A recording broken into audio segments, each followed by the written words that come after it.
This is House Planning Help episode 169. Hello there, I'm Ben Adam Smith, and this is the podcast for you if you're interested in self-build, because I'm exploring what houses we should be building in the 21st century and trying to break down the major roadblocks that may get in our way.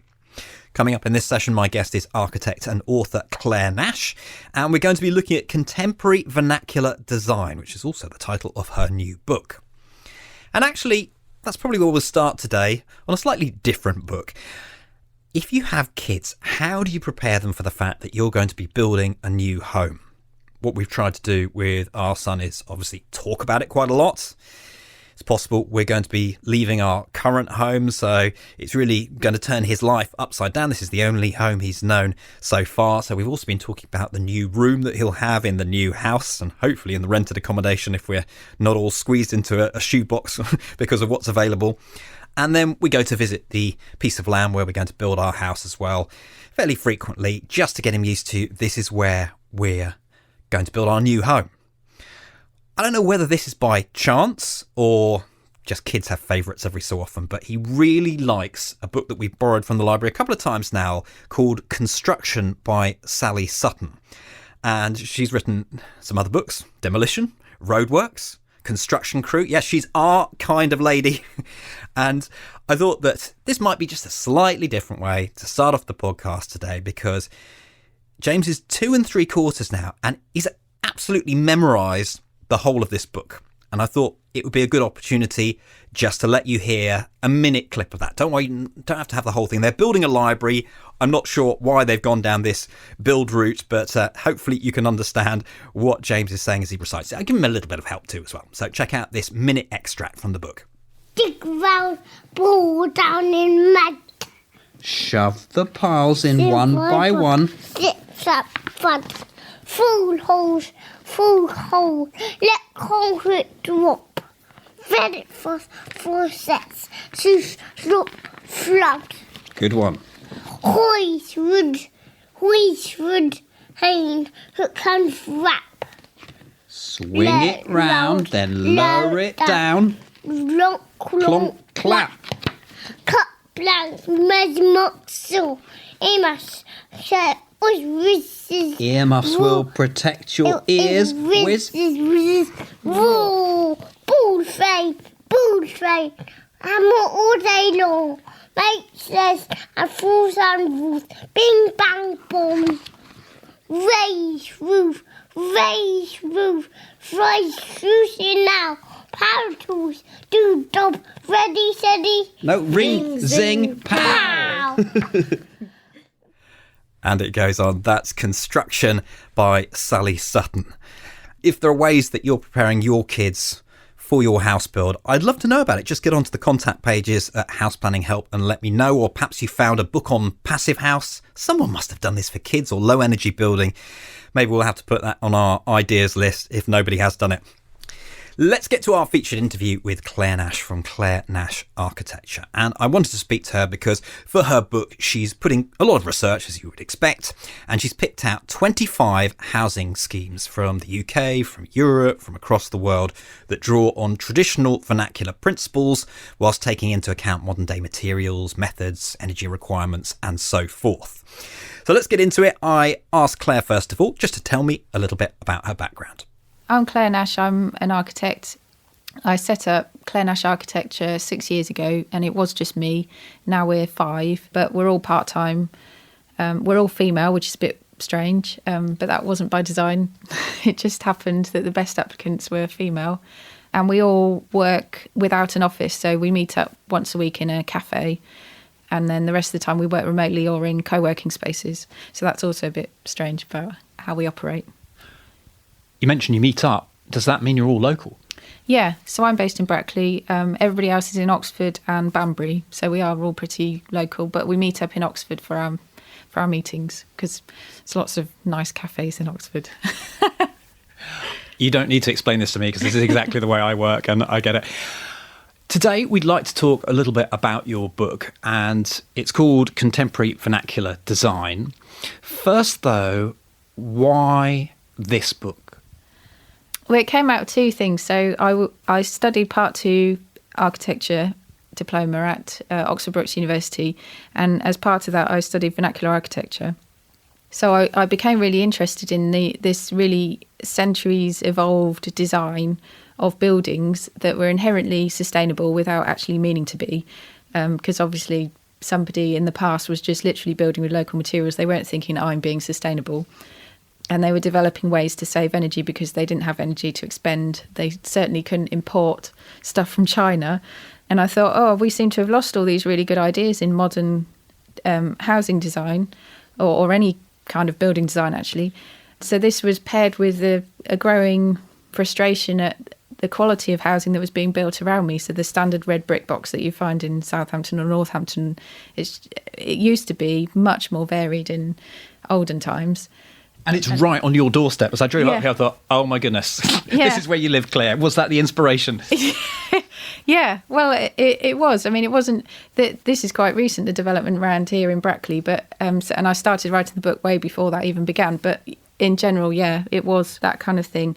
And I just thought, we don't need to be doing this. And why is it right that there are really 6 big house builders and they are completely dominating the landscape and what our edges of towns and cities look like? And why is that right? And why is it only in the UK that really happens, compared to Europe, where you see lots of individual developments dotted around? They might not be to everybody's taste, all of them, but at least there's variety and it represents what people want locally. And also there isn't 6 big firms that have dominance. So smaller developers get a look in, self-builders can build much more easily than in the UK. So that was really the main reasons for writing the book, because I just thought, well, also, I forgot to say, I also wrote a master's thesis on that topic, more or less, and did some research in Papua New Guinea, Bolivia, China, to see how they were using vernacular materials and vernacular technologies in modern sustainable housing design, and then also some case studies in the UK and comparing and contrasting. And then I thought, oh, it's just going to sit on a shelf in the library, only other students are going to read it. Wouldn't it be nice if the message got spread further? So that's when I decided to write a book, and I sent off my dissertation to Reba Publishing and was really surprised when they said yeah.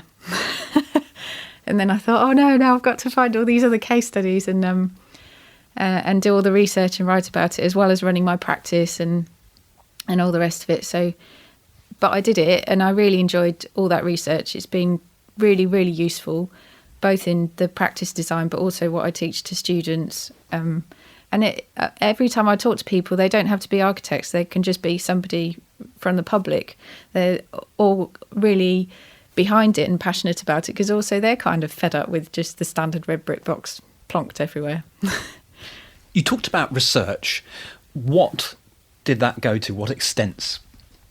Well, I interviewed architects, designers, housing associations, property developers, and most importantly, I interviewed a good selection of the residents at each housing scheme, because I really wanted to get to the bottom of what actually worked, because it's all very well me or architects in general saying, oh, this is great, or housing associations, but the actual residents will definitely tell you if it's not working. And yeah, so I found that really interesting, and I learnt lots from them about things that really worked, things that didn't work so well, lots of teething issues. I found across the board lots of teething issues with particularly renewable systems, district heating systems, where they'd been promised it was going to be a very easy run, but actually there were quite a few teething issues to begin with. But then they resolved themselves, and so initially I was a bit off put, because I also recommend really good renewable systems, and district heating is meant to be the thing for larger housing developments. So when they were telling me some horror stories, and one particular development in Portland, they told me about how the rainwater collection toilets hadn't actually worked for about 2 days, which in overall lifetime of a home is a very tiny thing, but it's quite a big event for a person to experience. And so that was a really big key thing that had happened, but it was resolved, the pumps were replaced, they've since had no problems. And also a thing that developer did down there, he always installs backup gas boilers for the renewables, because he realises that there's always teething issues at the beginning of development, so he always puts in the gas ones, which I thought was really foresightful of him. But that was the really nice thing. I met some really exciting developers as well, the ones that are really trying to make changes and be proud of what their mark is leaving on the planet. And they also find that people who've lived in their developments are then seeking them out in other areas when they need to move, which is inspiring. Under normal circumstances, I would say, well, what is stopping them from growing and levelling up the market? Can you answer that? Well, it's basically the house builders have such a dominance on buying land because they can just outbid everybody else. And the problem is, historically, it's always been that councils have to go for the highest bidder. They're now starting to see, when I spoke to Mark Hallett of Igloo Regeneration, he said that councils are now starting to see that if they go for a bit lower bidder, such as Igloo, long term, their benefits are much, much higher because Igloo particularly goes for mixed use schemes, so the community is much higher. They go for owner occupiers rather than buying to rent, so that the populations stay put. It's not such a transient population, which improves the community, means overall less maintenance. Not only that, but they also incorporate really good landscaping so that people talk to each other, and which also improves the longevity of the scheme. So councils are starting to see that now and would rather go for a lower bidder because of the long-term benefits. So that's a big hooray. And something to look forward to, hopefully. There are a few things in the book that I want to draw out, and I suppose it probably makes sense just to start with those basics. I know you gave an overview, but is there a distinction, well, I know there is, between vernacular architecture and contemporary vernacular architecture? Yeah, so vernacular, I think, doesn't really exist anymore, apart from in, say, developing countries where people are literally just self-building. These days, it's extremely difficult for an average person to realistically self-build because they have to pay the bills, which means they have to go to work. Plus, in this country, the cost of land is so high, it's quite difficult. So vernacular architecture does continue. I mean, I'd say in my book, the closest to that actually is the Ashley Vale case study, which is about a group of self-builders who managed to win a battle against a developer who wanted to put homes on an old scaffolding yard. And then they said to the planners, actually, we can do better than that. And why don't you go for us instead of this developer? So they won that. There are, I think it's about 20 homes on that site now, but they all built at the same time. So they all helped each other. I mean, I'm not saying all, but there were quite a few of them who all helped each other with skills and tools and things. And you can really tell when I interviewed the residents, the strength of community there. And but not only that, but the uplift in the site value, because they have built such a strong community. It's really highly sought after in Bristol. People really, really want to live there. So this also shows, house builders commonly say that we can't do this because people won't pay more for it. Well, actually, they will. As we're talking about community, there's a whole section that you devote to co-housing. Why? So going back to that thing that you said, the difference between vernacular and contemporary vernacular. So I think because on the whole, actual vernacular building, as in when you do it yourself without architects and you literally hand build your home, the alternative is either buying a house or custom build, for example, like the one in that's by Igloo in Cornwall, or you could form a potential new community such as a co-housing group, find some land and then build together that way. So I thought, because people are still building as a community, that's probably the closest thing we've got in the modern day world to a vernacular way of building.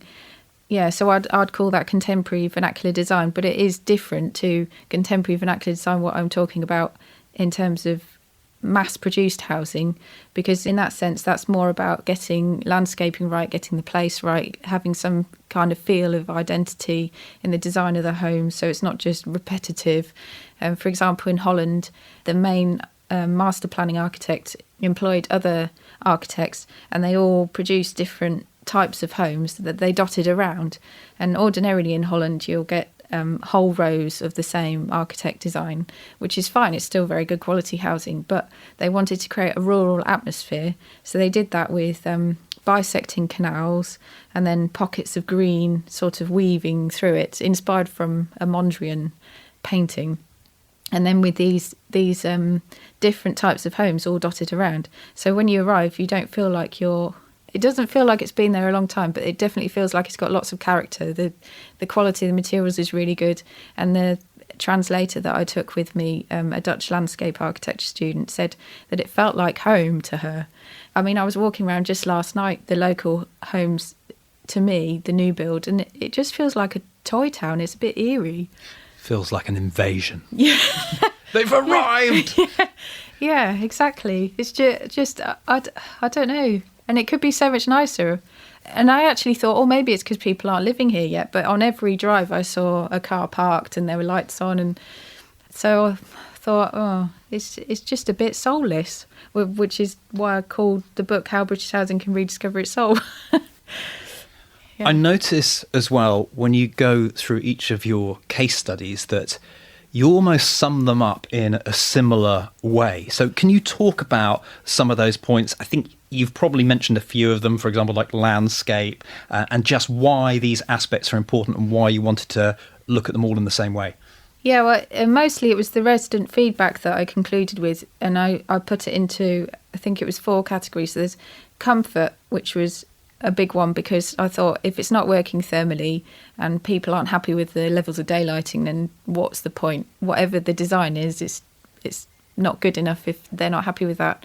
And there were pretty much everybody was really happy with that, which was really pleasing, because I know that a lot of the projects in the book, they were better than building regs in terms of insulation levels, and certainly in terms of daylighting levels. There weren't small windows, for example, like you see on a lot of the modern housing developments now, which I know is because it's cheaper to have a smaller window, and also because they're trying to do this cute chocolate box vernacular idea of small windows, which doesn't work on a bigger house anyway.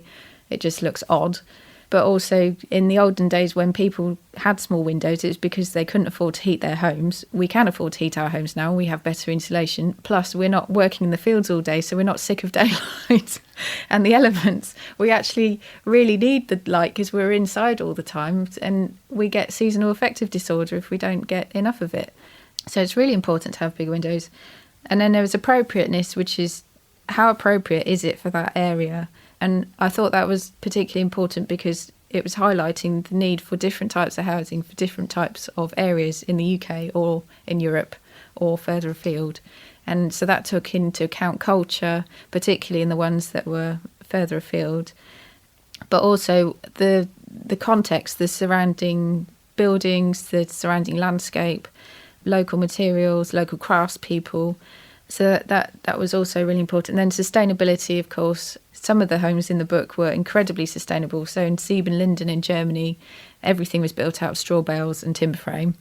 And because they really, really cared about the embodied energy as well as the actual running of the home afterwards. There's a big focus, I think, particularly in the UK, just on saving energy bills, not so much on the actual embodied energy to create the materials in the first place. So that was quite interesting. And they literally self-built that as well, all of them as a community, which meant that the build costs were extremely low. But they were in a very fortunate position because the government were keen for them to have this land, because they got that just after the Berlin Wall came down, and they wanted to recreate a way of speaking to each other. And this piece of land was on that old divide, basically, and it was seen as a way of regenerating bonds between East and West Germany. But in any case, it's much easier to get hold of land in Germany. Oh, improvement was the final one, which was, is it an improvement on what is currently built locally? And I mean, I wouldn't have gone to see them if they weren't. I kind of knew that from the beginning, but I particularly wanted the residents to also agree with me. And they did, fortunately. I mean, they were minor niggles. There are always minor niggles. Nobody ever gets everything right first time, but on the whole, people were really happy with the big important things like community and quality of life and daylighting, thermal efficiency, and they were just very happy to live where they lived and they didn't want to move. which I think says it all, really. How did you select these case studies in the first place? Well, some of it was I had bookmarks on my internet browser of favourite architects who did this kind of contemporary vernacular stuff that I already knew about. So I did just do a bit of looking on there and seeing if they'd done any housing schemes, because I knew they'd done a lot of one-off homes, but I didn't know that they'd necessarily done housing. And I'd already got 6 from my master's dissertation, so I included those and elaborated on them a bit. And then I just did lots of Googling in different languages as well, trying to find the right thing and talking to people I knew. For example, the Wales case study, I couldn't find it at all until I contacted the Royal Society of Architects in Wales, and they suggested 3 potential ones that might be suitable. And then I found the one by Gillard Associates, which is in St Fagans on the edge of Cardiff. And it's actually an old farmyard that they've converted, but they've created a terrace of houses which looks like a long barn with a green roof. And then there are other extra dwellings associated with the place. But they've done 2 really clever interventions which have really improved the community. One is open-ended gardens which lead to a lake at the back, which might put off a very conventional or conservative house buyer in the UK. But actually it means that they all, because they often walk to the lake out the back, they all know each other. So they'd been living there for less than a year when I interviewed them, and they all knew the names of each other's cats. They all looked after each other's plants.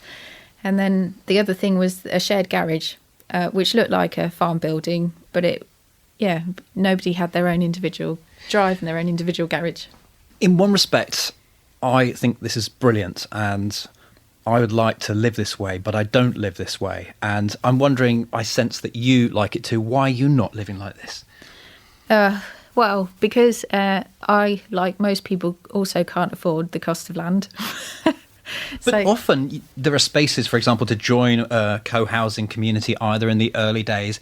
But for me, I think it's me that wants to do it rather than the rest of my family. And although I think they would like it, there's some barrier there. It's weird. I can sense it, but... I do think as a nation we are much more conservative.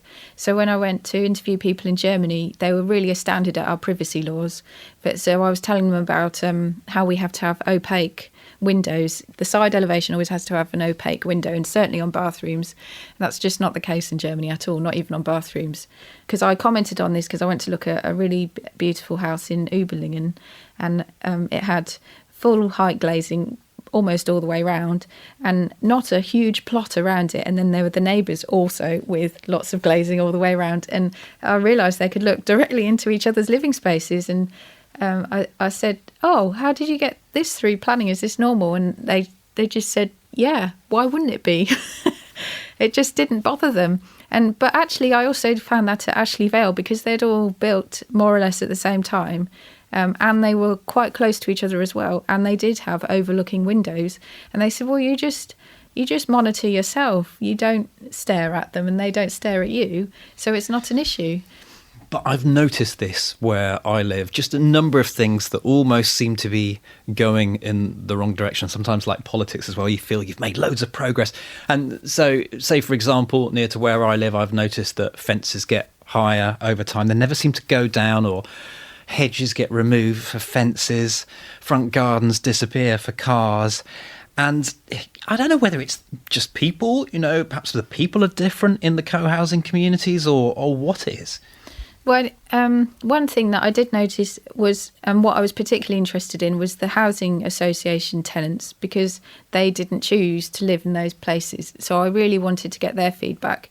And there was the odd one who didn't really get it, but on the whole, they did. They said, so they didn't use the word vernacular, for example, but they said, "Oh, I can see why it's like this. It looks a bit like other buildings in the village. It looks a bit like that, and it seems like it's from here, but it's different. It's more contemporary." And then there's one particular one by Mole Architects in Norfolk, where they, because of the way the site was, south facing, was actually meant to have a front garden instead of a back garden, and also it just worked much better visually. So they made the front gardens the garden, and then they had like green wire fencing between. So it was like it was like a barn in a landscape, really, rather than individual little suburban plots, which worked really well in this village in Norfolk. So I interviewed the residents there, and they all really liked it, apart from one lady who did say, I'd like a bit more privacy so that I can sit out here and not feel that people are looking at me. So on the whole... But what happens at that point is she builds her fence up, and then that's fine. Everything stays like that for a while. Then 5 years down the road, someone else moves into one of the houses, seeing the higher fence. And I don't know. It's just strange. Well, maybe that won't happen. Hopefully it won't. Yeah. I've probably taken you off course here. Just a few observations thrown in. Now, what did you discover from looking at various different examples here in the UK versus the co-housing versus Europe versus the world? Big question. Yeah. The biggest difference between us and the Europe is how the government gives out land to developers. So, for example, in Sweden, no more than 100 houses can be built by any one developer in any one area. So that already creates a diversity in housing. Plus, they stipulate that everything that's built has to be 50% more energy efficient than building regs. So they're also asking for better quality. So that's a good start. And then in Germany, they often build as they're called Baugruppe, where people join together and they build together, or there are really good catalogues. It's also much cheaper to get hold of land. But also the mindset is different because people tend to build much later. They'll rent for most of their life. And then when they come to build, they're thinking long term. They're thinking they will pass this to their children and their children will pass it to their children. So they're building really, really good quality homes, which, so that's also a different mindset to here, where we tend to build as cheaply as possible because we're not really thinking long term. And then in Vorarlberg in Austria, they don't have a green belt. So anybody who owns a piece of land can just build on it. And the planning rules are quite different in that they have design experts, and they are proper design experts, who will assess whether it's appropriate for the region or not. And that doesn't mean everything has to look like some nostalgic version of a traditional house or a barn or something. They're really progressive, and in Vorarlberg, the government has really pushed modern design, but something that's appropriate. So it uses local crafts and it represents the region. So you have a really modern home right next to a really ancient barn, but it looks beautiful. And that's just an attitude thing. So that was also interesting when interviewing people. Every single resident, I asked them, what do they think of traditional homes? And what do they think of modern homes built now? And in this country, people were quite suspicious about modern homes. Whereas in Holland, Germany, Austria, Sweden, they all unanimously liked modern homes. But that's because what they see is so much better than what appears in this country. I mean, people in this country tend to think of the post-war stuff, which was really poor quality, unfortunately. There's also something in it that I think as self-builders, or let's say you're someone who's lived in a very traditional house, you have that experience, and there's some journey going on there that really what you do want is the modern stuff, but you start out at the other end of the spectrum. And I wonder whether that is the case, that a lot of self-builders might develop over time what they actually think they want, and that's my experience often of meeting them. Yeah, well, I think that's what people want, because you only have to pick up a home building renovating magazine or one of the other self-build magazines and seeing what people are actually building for themselves. And some people are building almost replica traditional homes, but they do a much better job than the average house builder, I have to say. But lots of people are doing very contemporary stuff, and they're being really quite bold about it, which suggests that actually there is an appetite for that.